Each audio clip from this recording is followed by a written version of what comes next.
Good morning and welcome to Birding Basics. My name is Carolyn Knight. I am with the Santa Clara Valley Audubon Society, and today on Birding Basics we're going to be talking about the family Columbidae, which is of course made up of our pigeons and doves. So this is a family that is often dismissed.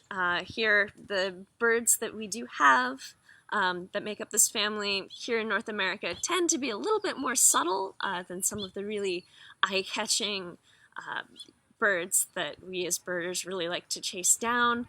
They tend to be pretty common and widespread, so they're pretty easy to dismiss if you're putting together your birding list for the day, and they tend to kind of just fade into the background.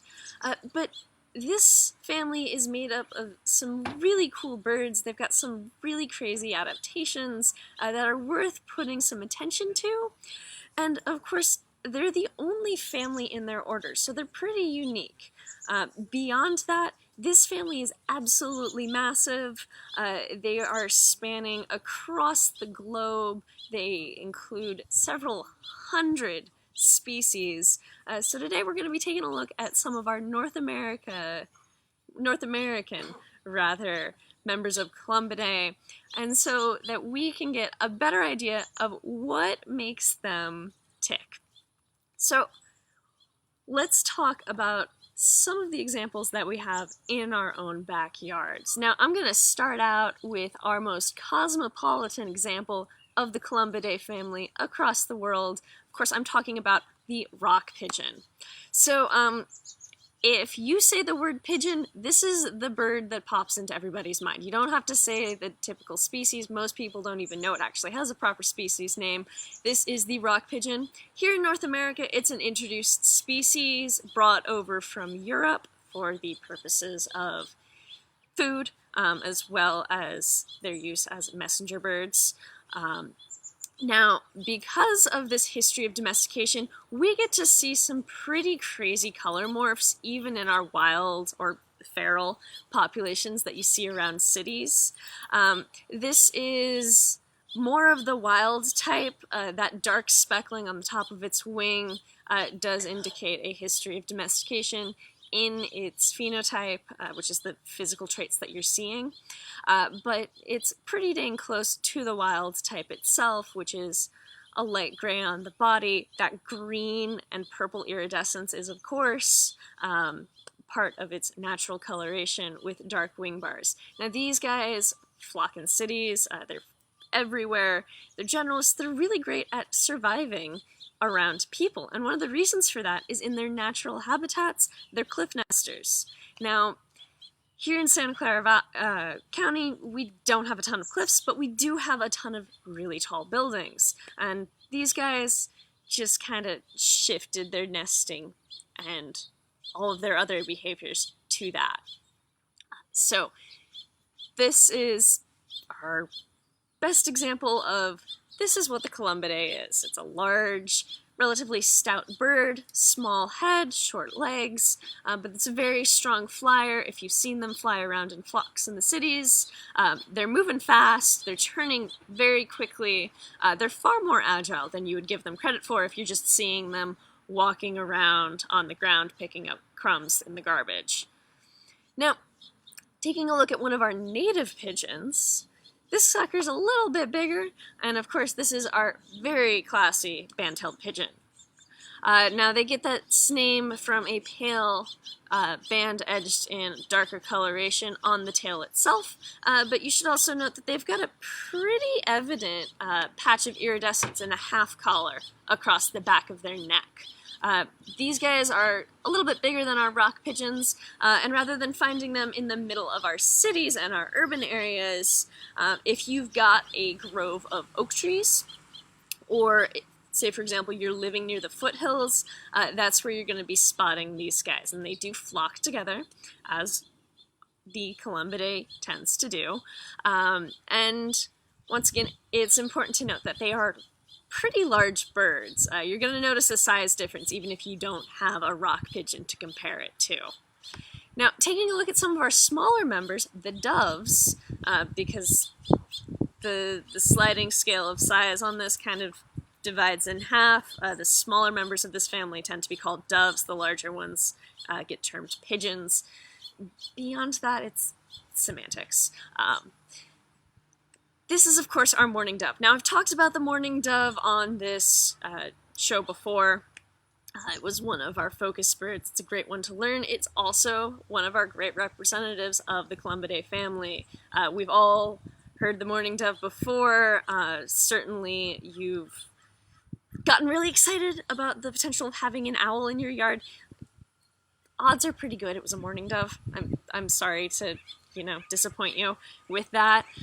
But these guys are everywhere. If you take a close look at them, you can find some really fantastic patches of iridescence and color on them, but otherwise you've got a tannish gray bird that tends to stick close to the ground, and of course has some really interesting noises that come out of it, and we'll be going into a little bit more detail for that a little bit later. Now, side by side to the mourning dove, I do have to mention our Eurasian collared dove. As the name implies, this is yet another introduced species for us. They were introduced by way of the pet trade, and then they kind of just spread across the country from there. Now, the Eurasian collared dove, of course, gets its name for that collar on the back of the neck, but if it's in flight, or it's, say, for example, on a telephone wire, odds are pretty good you're not going to get a good look at that. But you'll probably notice that they look pretty dang similar to our mourning doves. So, how do we tell them apart? The tail is your best friend. Vocalizations don't always happen, although there are some slight variations in their calls that you can pick out if you, say, for example, go to All About Birds and actually take a listen at the calls. The mourning dove has a very distinctive cooing. The collared dove tries, but its voice cracks. But if you take a look at the tail shape on these two birds, the mourning dove has a very distinct, steep V-shaped tail in flight. And if you're walking close to them, odds are pretty good you're going to see them in flight as they startle away from you. Whereas the Eurasian collared dove has a squared-off tail. So that'll help you tell these two similar-looking birds apart. Now, what puts all of these birds together in a family? So just looking at those four examples, we saw that they've got pretty delicate looking beaks. They're seed eaters, so they don't need a gigantic beak on the front of their face. They're not going to be tearing at any prey, so they don't need a hooked beak or anything like that. It's going to be small, it's delicate. Small heads, that's pretty notable. And then taking a look at just the body shape of these birds. They, I'm trying to find a better way to say this than that they look like they would be good to eat, but that's pretty much their body shape. The birds that make up Columbidae are strong flyers. They've got relatively large wings for their body size. They're fast, they're agile, but it takes a lot of energy, which means they've got really impressive flight muscles in the breast. So with that comes a very distinctive shape. They are plump. And that's one of the reasons that these birds have a long history as game birds, as birds that people and other animals like to eat. There's a lot of meat on them for their size. Another thing to note is these birds spend a lot of time on the ground. They've got strong legs, but they're pretty short too. If you've seen pigeons walking around, they've got a very distinctive strut, including a head bob to help counterbalance their motion. And that's another good characteristic to pay attention to. It's easy to dismiss or ignore, but you can notice it in other members of the family beyond that. Now, I do want to point out that these birds are kind of limited in terms of vocalizations. They're not like our songbirds, things like our sparrows, our chickadees, our warblers, where they've got complex syrinxes or voice boxes that allow them to do some crazy vocalizations and melodies and harmonize with themselves and all of that. That being said, they're pretty social birds, so they have to communicate some way. So how do they get past the ability to just kind of coo, which is their primary pretty much only vocalization. And that's a fine vocalization, that's great, but it doesn't carry well. That's actually where their wings come in. And they've got a whole array across this family of wing noises that are often used as alarm calls. If you've ever startled up any birds, you've probably noticed that their wings make noise. They're not quiet. If you've had a crow fly overhead, you can hear the feathers moving through the air. Unless you're swooped by an owl, which have very specific and specialized adaptations to keep their wings quiet as they move through the air, odds are good you've noticed that birds make noise as they fly. Columbidae takes that and moves it into a whole other realm. So, this first sound is coming from a rock pigeon. And this is something called the wing slap. The tips of its wings as it goes up are actually slapping together. And then, of course, there's another sound which we associate mostly with our mourning dove, and this is called the wing whistle. So it's not actually a vocalization that they're making, but rather that's the sound of their wings moving through the air, which is pretty fantastic. And it's actually been found that these sounds, if they hit a certain frequency, are interpreted as alarm calls. Now, alarm calls are super important in the bird world. That's how they communicate danger, not only to members of their family and other species, but to everything else in their surroundings. The same holds true for Columbidae, which, as I mentioned, are birds that many things consider delicious. So if these wing whistles, or the wing slaps, hit a certain frequency, which means the bird is moving very, very quickly, it is stressed out about something, it is trying to get away as fast as possible, everything else in the surrounding area interprets that as an alarm call. And that's pretty freaking awesome for something that, in terms of vocalization, is limited to kind of a one-note sound. Now, I did mention in the description of this video that Columbidae has some kind of gross behaviors, and that has to do with how they feed their young. So, as you probably know, with most birds, the parents, in order to feed their young, will regurgitate food. This involves the use of an organ called the crop, which here is that first large mass leading from the esophagus. It's labeled C. Here in this depiction of actually a skeleton of a pigeon, it's a relatively large organ, and it's used for food storage. Now, Columbidae produces something that is called pigeon milk. And before you stop me and say, no, they can't make milk, they're birds, they're not mammals, that's not how they do, I'm aware of that. Pigeon milk is actually the sloughed off inner cell layer of the crop itself. So, you know, get that image in your head, gag on it a little bit. That's what they feed their young. It's very nutritious, it's filled with everything a growing baby pigeon or dove needs. They're not actually alone in doing this in the bird world. The male emperor penguin does something similar to feed its chick, and flamingos do something similar, although theirs is an alarming red color, as opposed to the kind of cheesy yellowish white that pigeon milk is. But they're really the only example of this in the bird world, which, for your gag reflexes, is great news, but it's also super cool and does set them apart from the rest of class aves. Now, another thing to note with these birds. While many of them are capable of building respectable nests, particularly if it's something like the Bandtailed Pigeon, which lives in trees, many of them are kind of opportunistic in terms of nesting.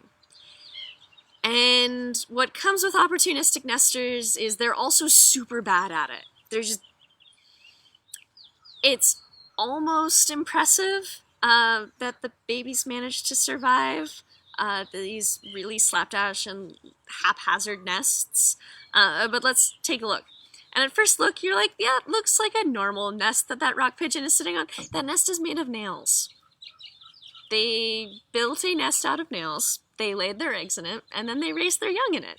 So that's decision making that they decided on. It was a successful nest, so points for perseverance, I guess. But it's kind of embarrassing. Many of you have probably seen, if you've got a yard with mourning doves that frequent it, some of their attempts at nests. This mourning dove has actually done a halfway decent job. There's some actual, it looks like pine needles that made it into the construction, but it made its nest in a gutter. Because they're terrible at nest making. They will make nests on tables with a couple sticks thrown down and then there's an egg in the middle of it or off to the side. They will make nests in potted plants. If it is a flat surface that is not disturbed for like a day, like the top of a fence, they will lay an egg there. Frankly, it's impressive that they managed to, continue on with progeny, but hey, it seems to work for them.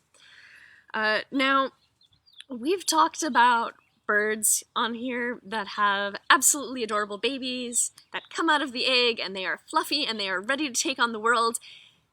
This does not hold true for Columbidae. They have terrible dinosaur babies. This is a baby mourning dove in one of the better examples of a nest. You can see the egg behind it. It's important to note at this point that Columbidae generally tends to only have clutches of 2 eggs. That crop milk we talked about feeds back into that. The parents simply can't produce enough of that pigeon milk in order to raise the young. And of course, they're not raising the young on pigeon milk the whole time. It's really just for the first week. But they can't deal with more than 2 babies at that time. So they come out of the egg. They are not cute.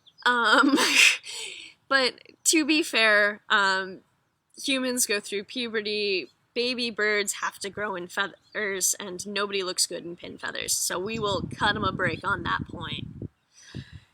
Now, the interesting thing about Columbidae is they are a family of birds that has a ton of history with human culture and society. They have a long history of being religious symbols across the world. They're used as a food source, not just by other wildlife, but as people. Pigeon pie was a staple of the Victorian era because it doesn't take a lot of space to raise pigeons, especially if you're in the city, and it's a relatively hearty, cheap meal. And people like them. Pigeon racing is a thing. People do that. They raise pigeons. If you spot some pigeons that look like they've got some really weird colors, they're mostly white, or they're red, or they've got some strange color patches on them. Odds are pretty good. They've got some relatively recent domestication in them. We also, of course, have the military service of pigeons. Now, this is mostly in World War I and World War II, where people really started paying attention to these birds. Britain has a Dickin Medal for birds who have exhibited valor in battle. Such winners include brave birds like G.I. Joe and Winky. The bird known as Cherami was awarded the Military Cross by France after World War I. This is Cherami. She got taxidermied after she died, not apparently of her wounds in battle, but the battle that won her that cross resulted in her getting her leg almost blown off and shot. She still delivered her message and saved the lives of like 200 guys, so that's pretty dang impressive. You really can't talk about pigeons without also considering the human impact on them. People are one of the reasons that we have things like the rock pigeons pretty much everywhere around the world. We've got a really long history of interacting with these birds, whether as prey or as pets. So take a look at them. It's easy to dismiss them. They fade into the background because they're not brightly colored, because we see them so often. It's the one bird where you can go up to someone who's never paid attention to birds in their life and you show them a picture of a rock pigeon and they're like, yeah, that's a pigeon. So do yourself a favor, do these birds a favor, take a closer look at them, spend some time watching them. I promise they're more exciting than your first impression is going to give you. With that, have a great day and a wonderful rest of your week, and I will see y'all next week.